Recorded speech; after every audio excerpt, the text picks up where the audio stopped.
Hello दोस्तों, एक बार फिर से आप सभी को प्रभु यीशु मसीह के नाम में जय मसीह की। Welcome back to one more new video. एक और नई वीडियो में आप सभी का मैं स्वागत करता हूं। आज हम यूहन्ना रचित सुसमाचार 7 अध्याय को मनन करेंगे। इस 7 अध्याय को मनन करने से पहले इसमें हो क्या रहा है, इस बात को जानने से पहले मैं आप लोगों को 6 अध्याय के अंत में लेकर जाना चाहता हूं। प्रभु यीशु मसीह ने 6 अध्याय में एक बड़ी सी भीड़ को खाना दिया। खाना देने के बाद में वो कफरनहूम के एक आराधनालय में चले जाते हैं और वहां पर उपदेश देना शुरू करते हैं। और उस आराधनालय में कोई अनपढ़ गँवार लोग नहीं थे, अच्छे ज्ञानी लोग थे, पढ़े लिखे लोग थे, शास्त्री और फरीसी लोग थे, यहूदी लोग थे। और यहूदी लोगों ने प्रभु यीशु मसीह के साथ में कुछ बातों को छेड़ दिया कि हमारे बाप दादों ने स्वर्ग से मन्ना खाया, स्वर्ग से रोटी खाई। और प्रभु यीशु मसीह उन्हें एक्सप्लेन करना शुरू कर देते हैं कि स्वर्ग से उतरी हुई रोटी मैं ही हूँ। और नीचे जब आते हैं, प्रभु कहते हैं जीवन की रोटी मैं हूँ और जो मुझ में से खाएगा वो कभी भूखा ना रहेगा। जीवन का जल मैं हूँ, जो मुझ में से पिएगा वो कभी प्यासा ना होगा। इस प्रकार से और बातें आगे चलती रहती है। तो अब बहुत सारे लोग उसकी बातों को सुनकर उसके पीछे चलना छोड़ देते हैं, अर्थात प्रभु पर विश्वास करना छोड़ देते हैं। और तब प्रभु यीशु मसीह ने इस बात को देखकर अपने चेलों से कहा, क्या तुम भी मुझे छोड़कर जाना चाहते हो? अब शमौन पतरस प्रभु यीशु मसीह का चेला प्रभु से कहने लगा, 6 अध्याय 68 वचन में शमौन पतरस ने उसको उत्तर दिया, हे प्रभु, हम किसके पास जाएं? अनंत जीवन की बातें तो तेरे ही पास हैं। अर्थात पतरस समझने लगा था, प्रभु के चेले समझने लगे थे प्रभु यीशु मसीह है कौन, और वो जो बातें करता है धीरे धीरे वो उन बातों को समझने लगे थे। इसलिए पतरस रिप्लाई करता है, प्रभु जीवन की बातें तो तेरे पास है, जीवन तो तेरे ही पास है, तुझे छोड़कर हम लोग कहाँ जाएं। अब हम आते हैं 7 अध्याय में।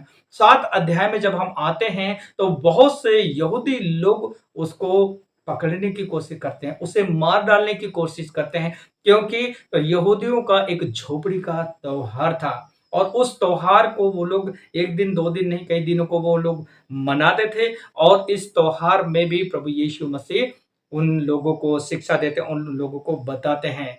7 अध्याय और वचन 14 में लिखा है, जब पर्व के आधे दिन बीत गए तो यीशु मंदिर में जाकर उपदेश करने लगा।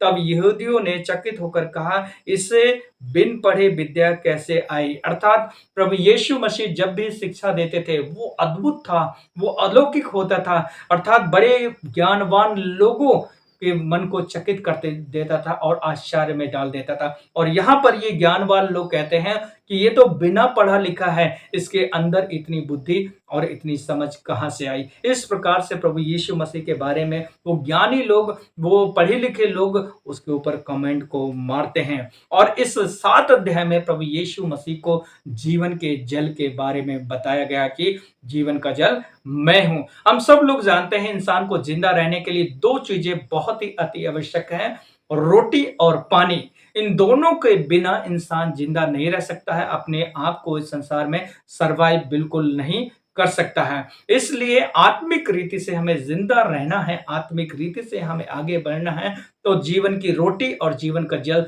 दोनों इंपॉर्टेंट है। और प्रभु यीशु मसीह ने अध्याय 6 में कहा कि जीवन की रोटी मैं हूं, और जीवन का जल अध्याय 7 में कहा कि मैं हूं। इसलिए प्रभु यीशु मसीह को हमारे जीवन में बहुत ही ज्यादा इंपॉर्टेंट है, जरूरी है हमारे जीवन में यीशु मसीह का होना। और इस 7 अध्याय के एक और वचन की ओर मैं आप लोगों को ध्यान लेकर जाना चाहता हूं। 38 वचन में ऐसा लिखा है, जो मुझ पर विश्वास करेगा, और पवित्र शास्त्र में आया है, उसके हृदय में से जीवन के जल की नदियां बह निकलेंगी। अर्थात प्रभु ने कहा कि जो मुझ पर विश्वास करेगा, उस भाई, उस बहन के जीवन से जीवन के जल की नदियां बह निकलेंगी। क्या मतलब है इसका? क्या वो नदी में कन्वर्ट हो जाएंगे? क्या वो नदी नाले बन जाएंगे यीशु मसीह के ऊपर विश्वास करने के द्वारा? नहीं। ये बातें प्रभु यीशु मसीह उस पवित्र आत्मा के विषय में कह रहे हैं कि जो मुझ पर विश्वास करेगा, मेरे पीछे चलेगा, मेरे उस पुनरुत्थान पर विश्वास करता है, उनके जीवन में वो पवित्र आत्मा की सामर्थ देगा। और वो पवित्र आत्मा की सामर्थ, पवित्र आत्मा की शक्ति उन हर एक विश्वासियों को वो एक बहते सोते के समान बना देगा। आप लोग देखते होंगे कहीं न कहीं कोई न कोई ऐसा विश्वासी अपने जीवन में जो मसीह को जानने के बाद कंटिन्यू अपनी गवाही दूसरों को सुनाता रहता है और दूसरों को अपनी गवाही को बताता रहता है, चाहे वो उसका पड़ोस हो, चाहे रिश्तेदार हो, चाहे कहीं भी वो जाता है, मिलता है, कहीं न कहीं उसे मौका मिलता है, तो अपनी गवाही को ज़रूर बताता है और उनकी गवाहियों के द्वारा बहुत सारे लोग विश्वासी बनना शुरू हो जाते हैं और विश्वास में प्रभु यीशु मसीह के पीछे चलना शुरू हो जाते हैं। ये वही पवित्र आत्मा का काम है कि जिसने पवित्र आत्मा को पाया,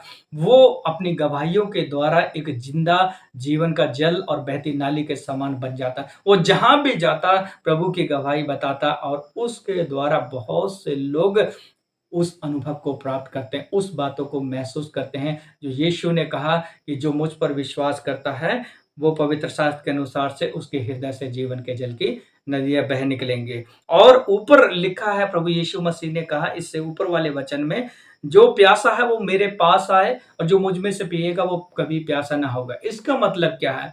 क्या वो लोग वाक़ई में प्यासे थे? उनके घर में कोई बर्तन नहीं था पानी रखने के लिए? क्या उनके घर में कोई कुआँ नहीं था पानी पीने के लिए? जब सब कुछ था तो क्यों यीशु ने इस बात को कहा कि जो प्यासा है वो मेरे पास आए? अर्थात आत्मा का प्यासा, अर्थात वचन का प्यासा है। इसलिए प्रभु यीशु मसीह ने कहा जो धर्म के भूखे और प्यासे हैं वो तृप्त किए जाएंगे।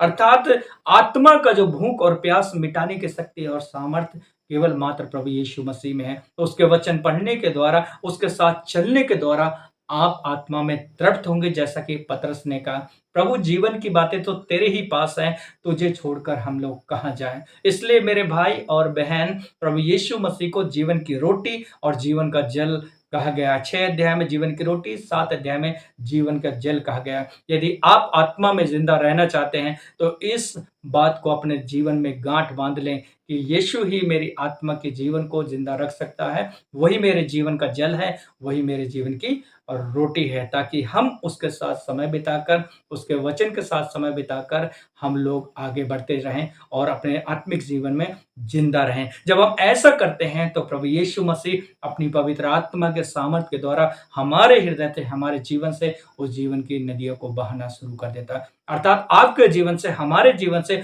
बहुत सारे लोग मसीह के पीछे आना शुरू कर देते हैं, जो बेचारे निराश हैं, हताश हैं, परेशान हैं, किसी भी रीति से उन्हें उम्मीदें, आशा नहीं दिखाई दे रही हैं। प्रभु चाहता है कि वो जीवन की नदियाँ हर एक भाई-बहन के जीवन से बह निकले। प्रभु चाहता है कि वो हर एक भाई और बहन को बहती हुई जीवन की जल की नदियाँ बनाना चाहता है। लेकिन तब संभव होगा जब मैं और आप एक निर्णय लेंगे, प्रभु हम तेरे वचन के साथ समय बिताएँगे, प्रभु हम तेरे साथ समय बिताएँगे। जब ऐसा करेंगे तो वाक़ई में हम इस प्रकार के लोग बन जाएँगे। परमेश्वर इन बातों को समझने के लिए आप लोगों को सहायता करे और मदद करे। और इन दिनों हम लोग यूहन्ना रचित सुसमाचार पूरी पुस्तक का अध्ययन करेंगे। यदि आप इंटरेस्टेड हैं तो ज़रूर चैनल पर बने रहें और नए हैं तो आप चैनल को सब्सक्राइब कर लें, बेल बटन दबा लें ताकि हर एक नई वीडियो आप तक पहुंच सके। आइए हम मिलकर प्रार्थना करेंगे।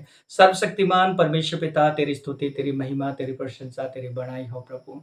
सच में प्रभु तू जीवन की रोटी है, जीवन का जल है प्रभु। जितना आवश्यक इस शरीर को जिंदा रखने के लिए प्रभु भोजन की और पानी की ज़रूरत है, उससे बढ़कर प्रभु हमें आत्मा में जीवित रहने के लिए तेरे वचन की ज़रूरत है। तेरी ज़रूरत, तेरी पवित्र आत्मा की ज़रूरत है परमेश्वर पिता।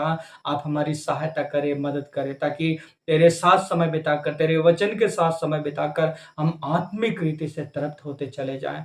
और प्रभु अपने वचन के अनुसार हम सबों के जीवन से अपने जीवन के जल की नदियाँ बहा दे, ताकि ये जीवन जो छोटा-सा है प्रभु जी, हे परमेश्वर, इस जीवन के द्वारा बहुत से लोग आत्मिक जीवन को पाएँ प्रभु। बहुत से लोग तुझ में विश्वास करें, बहुत से लोग स्वर्ग के वारिस हो जाएँ प्रभु जी। आप हमारी सहायता करें और मदद करें प्रभु। यीशु मसीह मेरे भाई-बहनों को सहायता करिए, आत्मा में मजबूत हों, इन वचनों के द्वारा ये मजबूत हों। ये वचन आपका है, इसमें ताकत है, इसमें बल है, इनके आत्मिक जीवन को उन्नति दें प्रभु जी। सहायता कर और मदद कर प्रभु जी। हम आपका दिल से धन्यवाद करते हैं प्रार्थना सुनने के लिए। प्रभु यीशु मसीह के नाम से दुआ मांगते हैं।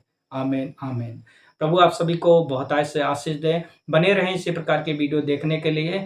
अपना परमेश्वर आप सभी को बहुतायत से आशीष दे। बने रहें इसी प्रकार की वीडियो देखने के लिए। मिलेंगे अगली नई वीडियो में नए टॉपिक के साथ, नए अध्याय के साथ। तब तक के लिए प्रभु आप सभी को आशीष दे। जय मसीह की।